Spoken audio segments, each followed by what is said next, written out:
Ship and Immigration Services, USCIS for short, is responsible for processing over 6 million immigration benefit applications per year, as well as implementing programs important to immigration enforcement, such as E-Verify and the Systematic Alien Verification for Entitlements program, also known as SAVE. Even without concerns being raised about terrorists seeking to exploit our refugee program or other aspects of our immigration system to enter the United States, processing such large numbers of immigration benefits applications would be a daunting task. But those concerns are being raised, and they are on the forefront of my fellow citizens' minds. And as a result, I look forward to hearing what changes, if any, Director Rodriguez has or will soon implement at USCIS to help ensure terrorists are not approved for visas or other immigration benefits. Many of the people I work for are particularly concerned about the prospect of a terrorist being resettled in our communities through the U.S. Refugee Admissions Program. And while I know we discussed this very issue weeks ago in the subcommittee, those concerns are not going away. We are still looking for assurances the refugee program vetting is secure and effective. Our concerns were only exacerbated by the remarks of our colleague, Homeland Security Chairman Mike McCall, indicating efforts to enter our country via fraud in the refugee program are currently, emphasize currently, occurring. Aside from security vetting concerns, fraud is always a problem in immigration benefits processing. I know the current and former directors of USCIS have come before this committee and said how fraud detection is a #1 priority, but that is difficult to reconcile when we consistently hear from sources within USCIS that leadership will not pursue anti-fraud technology, that rubber stamping of benefits applications is encouraged and even in some instances forced, and that USCIS's own anti-fraud unit, the Fraud Detection and National Security Directorate, is routinely sidelined and underutilized. My constituents are proud that the United States has the most generous immigration policy in the world. And they are proud that the United States is a beacon of hope for foreign nationals seeking a better life, but they have a right to know that the immigration programs are being run in a manner that does not put them in danger, and right now they don't feel that way. That is not to say that there is not some good news coming out of USCIS. The bright spot seems to be that E-Verify program, use of which by employers is growing, and which has had an extremely high successful verification rate. So I want to thank Director Rodriguez for his continued support of the E-Verify program, and I look forward to his testimony today. With that, I'm going to make a series of what I think are factually supported assertions. If any of the assertions are incorrect, I want you to correct them, because hypotheticals or realities are no good if there's an incorrect factual assertion. So it appears as if the female terrorist in California entered the United States in July of 2014 on a K visa.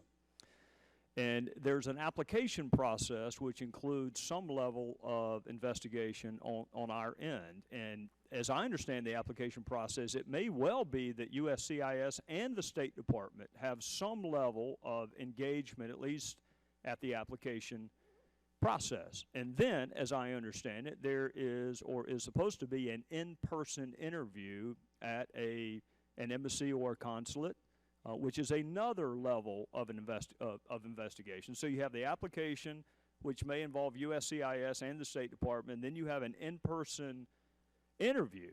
And the way I count, that's at least 2 and maybe more levels of inquiry or investigation. And then we fast forward, the FBI director today, I believe, tells us that there is evidence that the female terrorist was radicalized 2 years ago. And there's a media account, and you are free to put whatever stock you would like in a media account, but it's been widely reported that the male terrorist was part of a plot in 2012 to do harm in this country. So it appears to me that the investigations done by our government would have occurred after both her radicalization and after his previous plot to commit an act of terror. And yet the visa was approved, and she immigrated here, and 14 body bags later, we are trying to figure out what went wrong. So, assume arguendo that the FBI is right. Which is not an unreasonable assumption. The female terrorist was radicalized well before her application to come to the United States. How did we miss that twice? So again, I will take that question as a hypothetical, given my inability to speak to the specific factual scenario. I think in addition to the interviews that you described, individuals are also vetted against law enforcement and intelligence databases at multiple stages in the K-1 visa process. So when we adjudicate the petition by the U.S.-based person, usually the fiancé on our side of the ocean, there is a series of background checks done at that time. The State Department does another more fulsome series of checks, and then we see that individual then again at the time of adjustment once they are in the United States. The nature of the interview depends on what derogatory information we have about the individual. So in the absence of a specific we ask a series of questions that obviously are intended to vet that individual out, but in the absence of a specific basis, we probe basically the record that is before us. One of the things that we are looking at right now, and again, I think about this not just in terms of the fiancé visa program, but I really think of it in terms of everything that we do. Are there things that we need to be doing differently prospectively to probe even more deeply to ensure that we are not admitting individuals who will come here to do us harm? I wholeheartedly concur that we should be looking at all visas no matter what letter occurs in front of them. It just so happens that this is a K visa, but the analysis could very well be the same regardless of what kind of visa it was. And what I'm not trying to put words in your mouth, but what I hear you saying is we don't know if anything would have been done differently, and it's a thorough investigation, and yet we still missed it, which tells me that I have to go back to South Carolina and tell people there's just going to be an error rate. Well, you know, one of the issues that we're looking at are what are our authorities at different points in the process.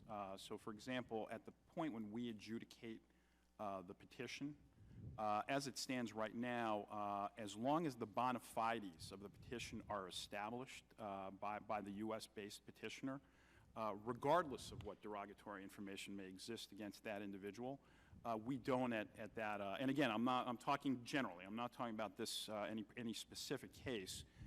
That is certainly an issue we're looking at as to whether we need to think differently about what we do in that stage of the process. We're also looking at what we do on the back end of the process at the time when we actually give that person a green card, or we give them a conditional green card. Are there additional measures we need to be taking at that stage as well? Director, do you know whether or not the female terrorist in California was interviewed in person at an embassy or a consular post? Again, respectfully, Chairman, I am not at liberty in this setting to talk about any specific. Now, I can tell you what our practice is. Generally, there have been exceptions to this. Generally, it is our protocol that we do not, we only interview people in the K-1 visa program in cases where there is some issue that needs to be explored as part of the case. That could be derogatory information about the individual. It could be factual questions, not necessarily derogatory about the application. That is the existing practice as we speak. That's certainly going to be part of our review. Do you know how long the investigation lasted from the time she applied for a K visa until the time she was interviewed at whatever consular post or embassy? Again, I am not at liberty to discuss a particular case. That can be from the time they get in. If I'm understanding the question, from the time they're interviewed at the consular post to the time that we adjust them. Is that the question, sir? I was more interested from the time she applied until the time there was whatever first interview, whether or not there was research done into her school, if any, attended, social media, if any, employment history, if any, and I'm out of time, so I'm going to go to the general lady, and I'll give her exactly the same amount of time I took. I'll just tell you this, I appreciate, because I hear it a lot from administration folks, that they cannot discuss an ongoing investigation. I would just note the obvious. They're dead.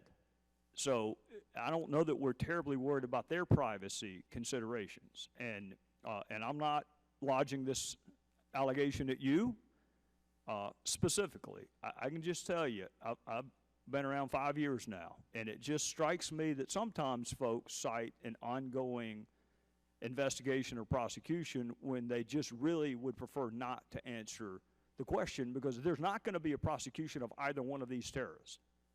You and I agree on that. So I'm not sure what we're worried about jeopardizing by allowing Congress to look at her file.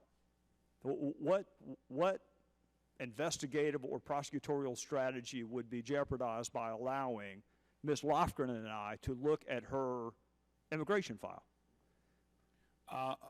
Again, I'm really citing the general practices in rules. I mean, I think you and I are both aware of cases where, in fact, regardless of the fact that there may be 2 dead perpetrators, where there are still actually investigative reasons to maintain secrecy. I'm not speaking necessarily to this specific case.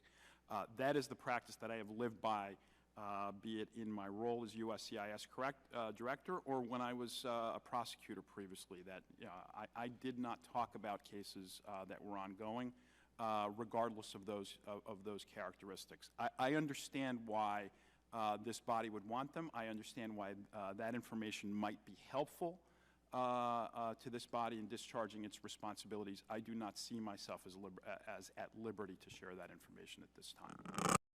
Gentlelady yields back.